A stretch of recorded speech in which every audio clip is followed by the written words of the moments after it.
Hi, I'm OwenMullen. In a week, my gangland thriller Family will be published. It's on pre-sale at the moment. I thought it might be interesting to look behind the scenes at the South London Gangsters before it hits the shelves.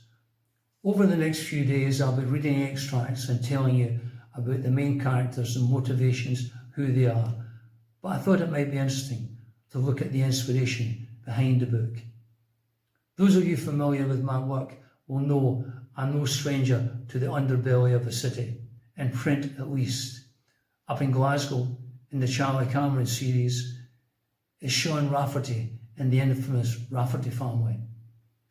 But I'd always wanted to write something set in London and easily imagined villains chasing through those familiar streets. In fact, a version of the book has been with me for a long time. I started writing it, went back to it, left it, went back to it, got distracted by this or that, till eventually the opportunity arrived and I finished it.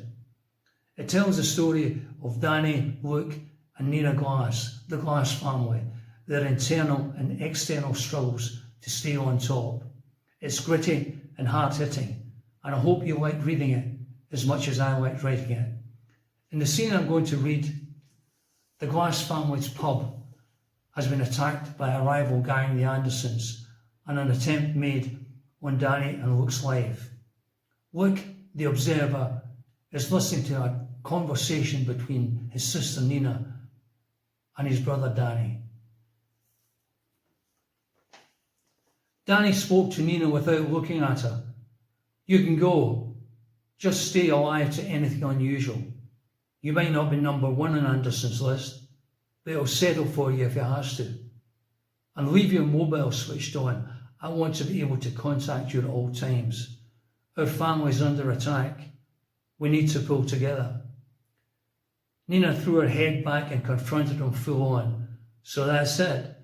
I'm dismissed. No place for a silly woman at the big boys' table. Well, fuck you, Danny Glass. I'm here and I'm staying. This affects me as much as anybody. And here's a newsflash. I've got a vote too."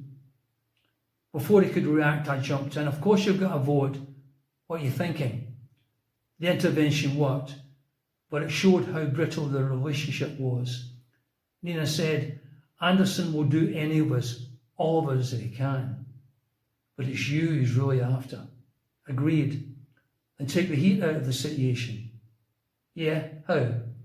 "Get out of London, for a while at least. Leave tonight." She glanced at Danny.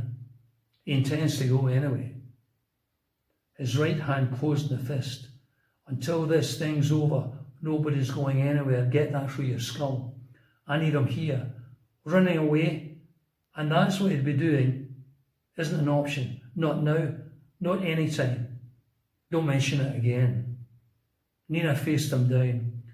"If you're depending on that smarmy copper to protect us, you're kidding yourself." Danny rose out of his chair. "Shut your mouth or I'll shut it for you. Of course I'm not depending on Stanford. What do you take me for? Oliver Stanford's a snake, in some ways worse than Anderson.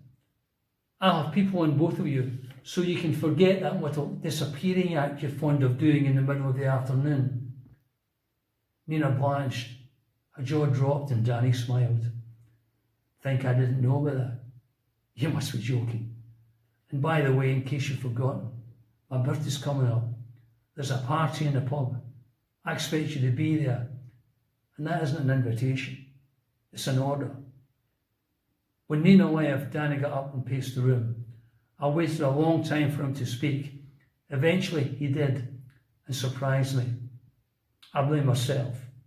Should have wiped the bastard off the map, finished what you started. This is the result." "Why didn't you?" He faced me. "I'll tell you the truth, and it never leaves this room. I bottled it. The great Danny Glass didn't have the stones."